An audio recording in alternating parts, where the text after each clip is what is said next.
Hinahangaan kita, mahal na Pangulo, sapagkat ikaw ay isang sundalo. Ipakita mo na sa oras ng kagipitan hindi ka nagpapatalo. Hindi yung pinapakita mo na kumakamot ka sa ulo. Huwag kang huminga ng malalim at huwag kang magpahalata na ikaw ay na-stress.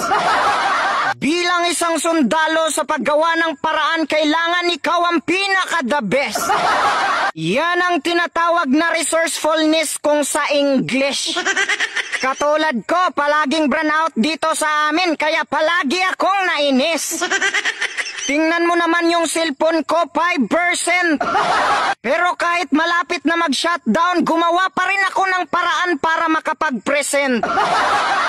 Kasi kapag hindi ako nag-vlog, paano ko lalabanan ang presyo ng bigas na halos tumaas sa 100%? Tingnan mo, nag-charge ako kanina tapos hindi pala nakargahan. O tingnan mo, madilim na, hindi na makita ang aking kapugian. Saka wag kang mag-alala, mahal na Pangulo, kasi hindi mo kami kalaban. Minsan kinakailangan lang namin magsalita ng masasakit para magising ka sa katotohanan.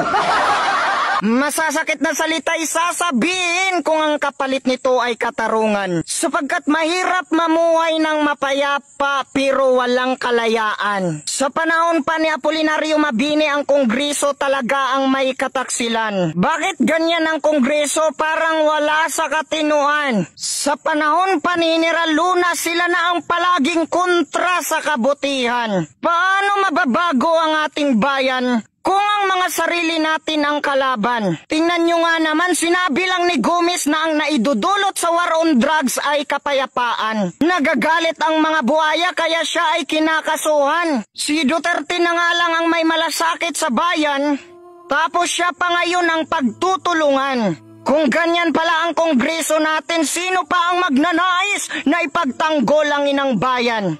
Hayaan na lang ba natin na maging alipin tayo sa droga na kung saan ito ay negosyo ng mga dayuhan? Hindi tayo magtatagumpay kapag ang mata ay hindi bubuksan. Meron ngang nakadilat ang mata subalit nagbulag-bulagan.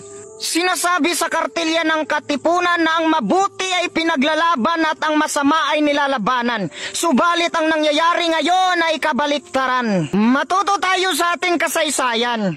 Si General Luna ay inyong pagmasdan.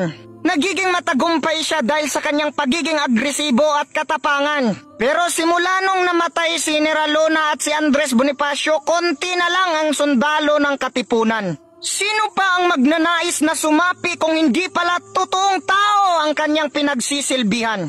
Kaya lagi nating isipin, hindi tayo magtatagumpay kapag wala ang suporta ng taong bayan.